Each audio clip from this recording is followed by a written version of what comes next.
Olá, senhoras e senhores, sou Miguel Ângelo Caruso, autor do livro Introdução à Filosofia Clínica, lançado pela editora Vozes em 2021. Em 2022 teve sua primeira reimpressão, e essa sequência de vídeos aqui é uma leitura comentada do livro. Então, a ideia é justamente ler com vocês e trazer algumas explicações, alguns aprofundamentos, para que o conteúdo aqui contido não só seja esclarecido, porque eu acho que o livro, sobre muitos aspectos, ele busca ser claro o tempo todo, mas com a possibilidade da gente fazer um pequeno aprofundamento, e isso eu acho que complementa bastante. Esse é um livro usado já em alguns cursos de formação de filosofia clínica, como livro de base, como livro de consulta, como livro importante para se ter. E para quem não está fazendo o curso, não pretende fazer o curso, ler esse livro com os meus comentários acaba ajudando a aprofundar um pouco mais. Enfim, é isso. Lembrando que vocês encontram esse livro tanto nas livrarias físicas quanto nas livrarias virtuais, como a da própria editora Vozes, que o site é livrariavozes.com.br, e também no site, por exemplo, da Amazon, amazon.com.br, vocês encontram também esses livros lá.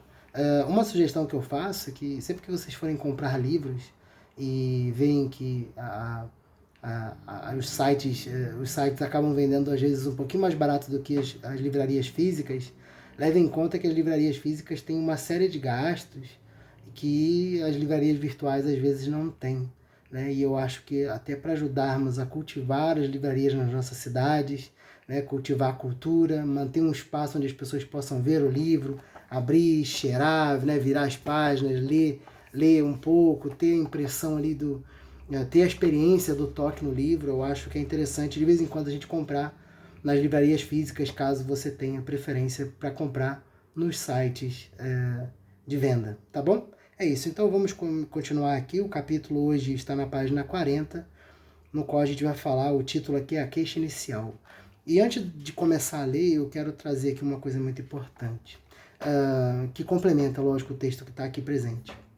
Na filosofia clínica, a gente distingue didaticamente aquilo que leva a pessoa a procurar a terapia e aquilo que será talvez mais trabalhado ou que precisa ser trabalhado na terapia. Então, aquilo que leva alguém a buscar a terapia, a gente vai chamar de assunto imediato. E aquilo que a gente vai buscar enquanto está ouvindo a pessoa atendida, o partilhante, é o assunto último. Qual a distinção? Por que tem essa diferença?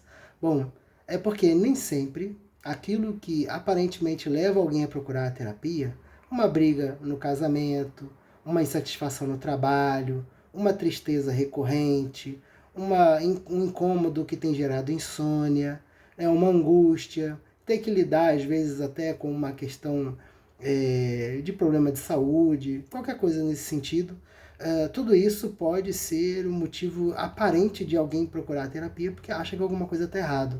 Mas às vezes isso que a gente chama de assunto imediato, ele é um sinal de fumaça, né? É o que talvez a gente pode distinguir quando a gente vai falar em, por exemplo, em questões de doenças físicas, né? Por exemplo, quando alguém apresenta uma febre, a febre ele não é um problema em si. Né? A febre é uma luta do sistema imunológico para lidar com alguma coisa que não está indo bem. Por exemplo, uma garganta inflamada. Né? Então, o que acontece? Quando eu trato somente a febre, eu não curo a garganta inflamada. Eu preciso encontrar o problema para trabalhar. Né? A febre ela é um sintoma importantíssimo, mas ela não é a causa, né? Ela é a consequência. E às vezes o assunto imediato ele é como uma febre para uma garganta inflamada. O assunto último seria a garganta inflamada. Então, como é que a gente vai chegar ao assunto último? Bom, primeiro a gente vai ouvir o assunto imediato, e tudo aquilo que é trazido ao consultório de um filósofo clínico é importante. Então, embora a gente fale que há uma distinção entre assunto imediato e assunto último, entre aquilo que leva alguém ao consultório e aquilo que a gente vai buscar para trabalhar, não significa que o assunto imediato é colocado de lado. Todas as informações obtidas no assunto imediato, ele é fundamental. Inclusive, vai haver casos em que o assunto imediato e o assunto último coincidem. Né? Então, a gente vai ter todas as informações necessárias para a gente chegar nesse assunto último, ou às vezes é necessário que a gente lide com muitos assuntos imediatos enquanto a gente ainda não chegou no assunto último. E de onde nós vamos tirar esses critérios para saber por onde começar e de que modo trabalhar? Será sempre o partilhante o nosso critério. Não há critérios externos. É o nosso partilhante quem nos ensina como ele se estrutura, como ele funciona, como é o seu mundo, como ele age e de que modo nós vamos trabalhar com as questões que ele traz ao consultório, certo? Então é isso, e agora vamos ler um pouco.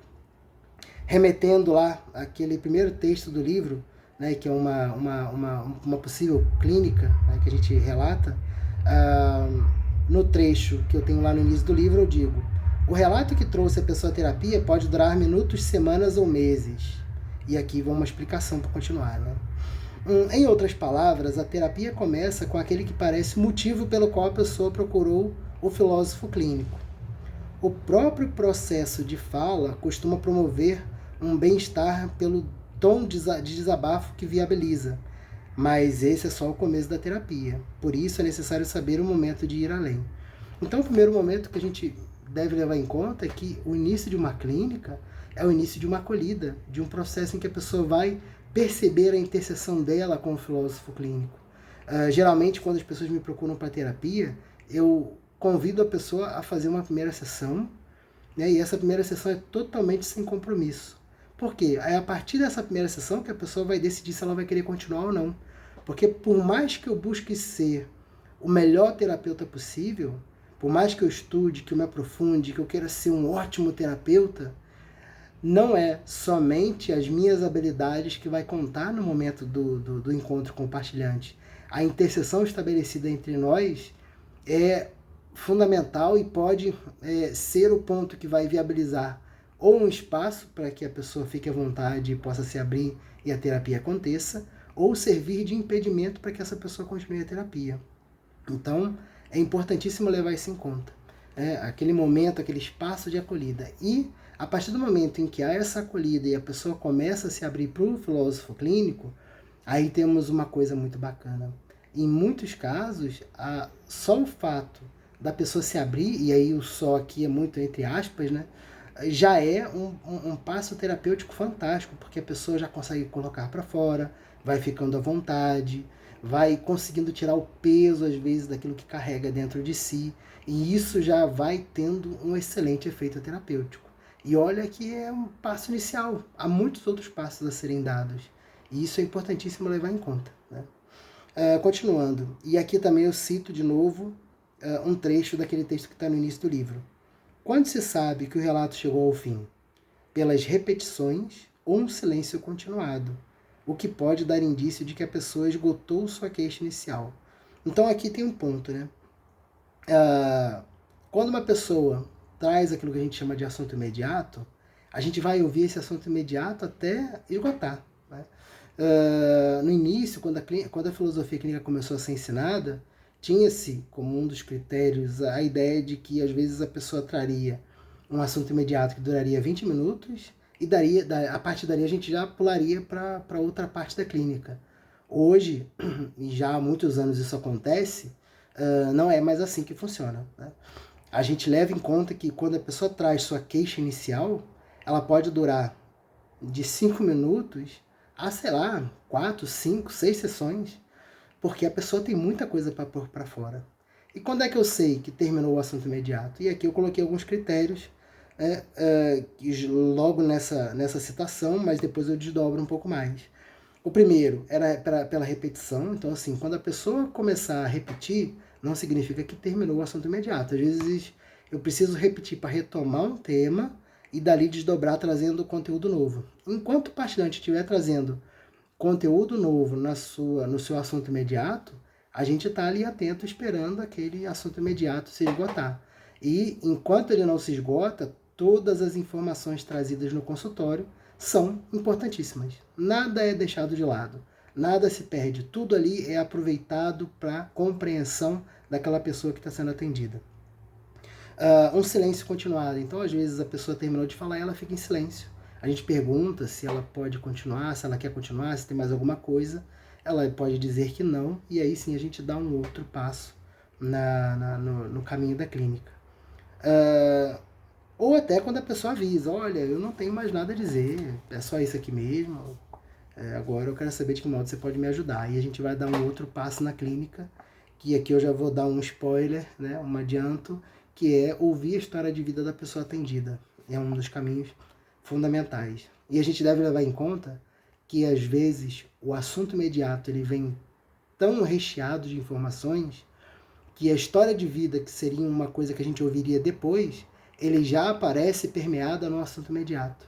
Né? A pessoa já conta a história de sua vida, o que ela lembra da sua infância, da sua adolescência, sua juventude, sua vida adulta, seu período de escola, de vivência com a família, de faculdade, de casamento. Então, não necessariamente a gente vai esperar acabar o assunto imediato para ir para a historicidade. Às vezes a historicidade já vem mesclada com o assunto imediato. E isso é importante levar em conta. A filosofia clínica é uma metodologia terapêutica que se adapta a cada possibilidade singular de se manifestar. Então a gente tem os passos, a gente tem os caminhos, a gente tem aquilo que a gente está buscando quando a gente está tentando compreender aquela pessoa atendida, mas os modos como essas pessoas vão se apresentar na clínica são tão variados que a gente vai ter que se adaptar a essas variáveis, essas possibilidades que podem ocorrer no consultório, que são tantas quantas são as pessoas que podem procurar a terapia. Continuando, eu estou meio fanho, me desculpa, mas é por causa de uma gripe, né? Mas logo vai passar. Continuando aqui então, o parâmetro de... ou seja, o filósofo clínico acompanha atentamente cada queixa apresentada. O parâmetro de quando o relato deve cessar não é o tempo que leva para ser contado, mas a reincidência da fala sobre os fatos, pensamentos, ideias, etc. Ou quando a pessoa parece não ter mais a dizer, não ter nada mais a dizer. Né? É por isso que, aí aqui uma outra citação de novo lá daquele texto inicial, o filósofo clínico trabalha a sua escuta a ponto de saber quando a pessoa que o procurou não tem mais novidades sobre as queixas iniciais. E aquilo eu já comentei, né? Quando não tem mais nada a dizer sobre aquilo que a leva ao consultório, a gente dá um outro passo, que é continuar compreendendo essa pessoa atendida. Um outro trecho também daquele texto inicial há momentos em que a própria pessoa já sabe que disse tudo o que tinha a dizer e cessa a sua fala. E aqui, continuando a reflexão, também há ocasiões em que o filósofo clínico deverá interromper para continuar com outras etapas da terapia. É importante destacar que esse primeiro relato, sem tempo determinado, é chamado de assunto imediato.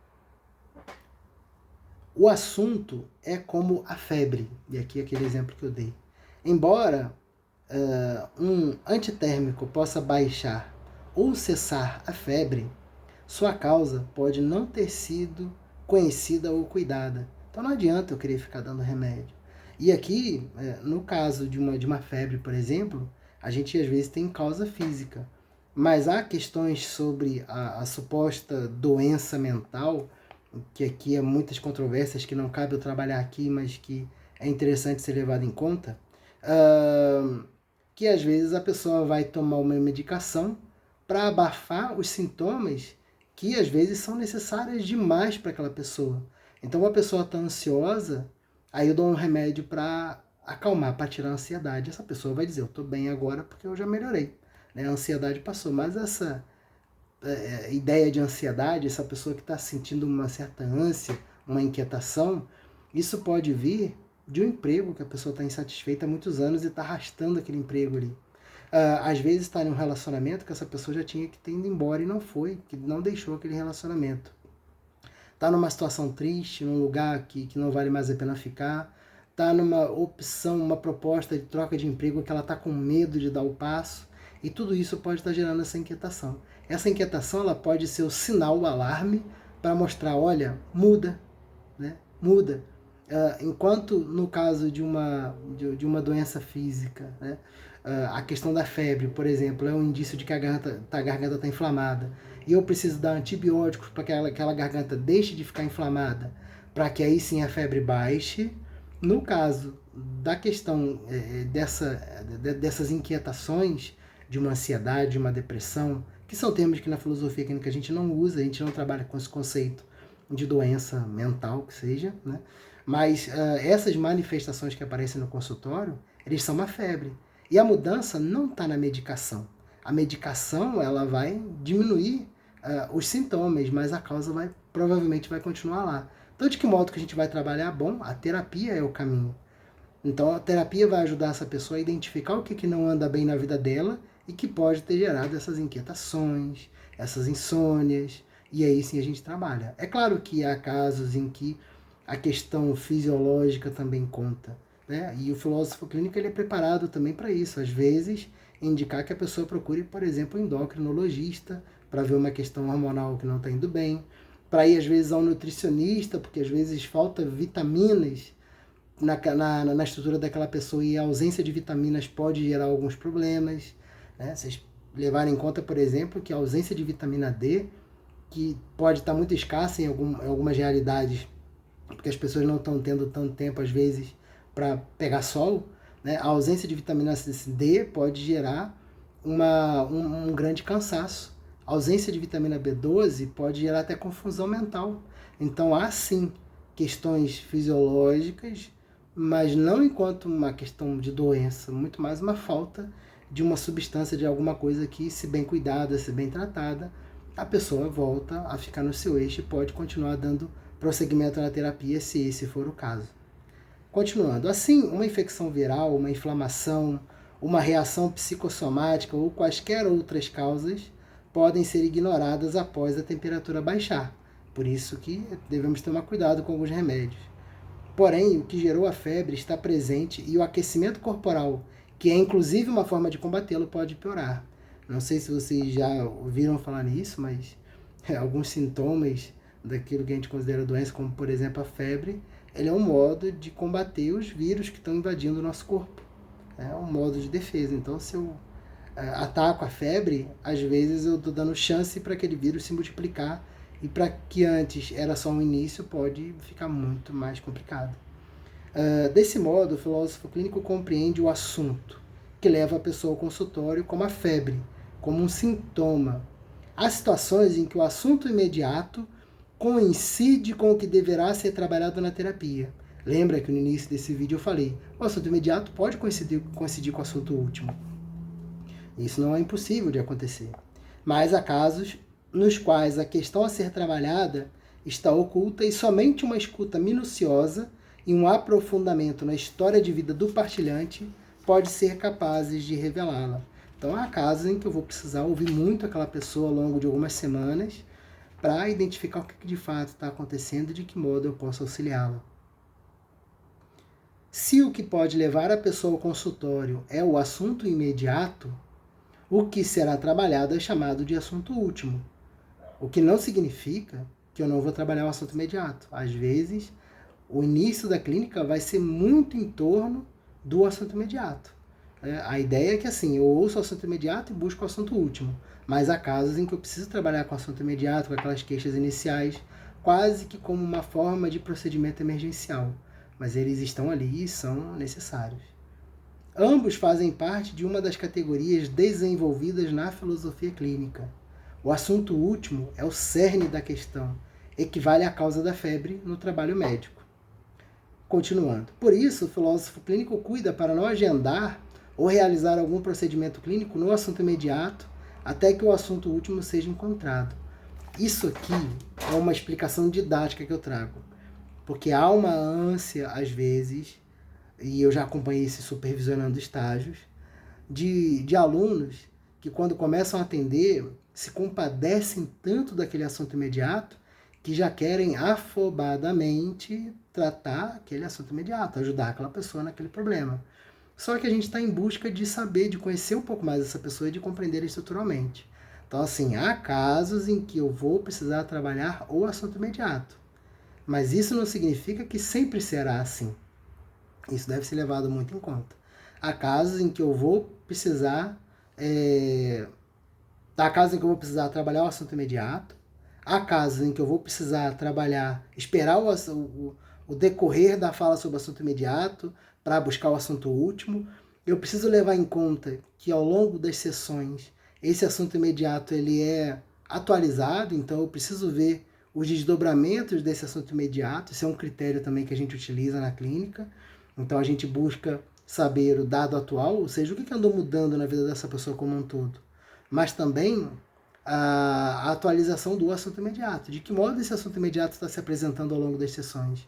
Porque, às vezes, o fato da pessoa trazer sua questão e ir trabalhando sua história de vida no consultório já é suficiente para que essa pessoa trabalhe seu assunto último, vamos dizer assim, indiretamente. E ela vai ficando bem por isso, vai conseguindo lidar com isso melhor.